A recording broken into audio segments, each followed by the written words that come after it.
ఒకడే భగవంతుడని చెప్తున్నా, గృహస్థులందరినీ ఉద్ధరించి రామాయణం చెప్పుకున్నా, 5 పైసలు ఆశించకుండా మహానుభావుడు ఎన్ని వేల మందినో ఉద్ధరించినా, ఆయన శంకరమఠంలో కూర్చుని చెప్తుంటే, ఆయన పుట్టినటువంటి సంప్రదాయం ప్రకారం ఆయన బుద్ధపుండ్రాలు పెట్టుకున్నారు. నీకు వచ్చిన నష్టం ఏమిటి? ఆయన ఎప్పుడైనా ఎవరినన్నా నిందించారా, దూషించారా?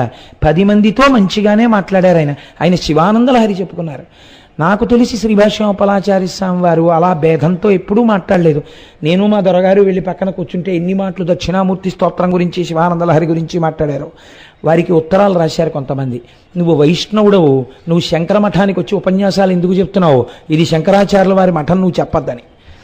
ఆయన మనస్సు కుంది ఆయన ఉపన్యాసాలు చెప్పడం మానేశారు, కానీ ఈ ఉత్తరాల గురించి చెప్పలేదు. ఎందుకు లేనిపోని ఇబ్బందులు అని ఆయన కనీసం ఇది ప్రస్తావన చేయలేదు. చెప్పకుండా మానేస్తే తెలుసుకునేవాళ్ళు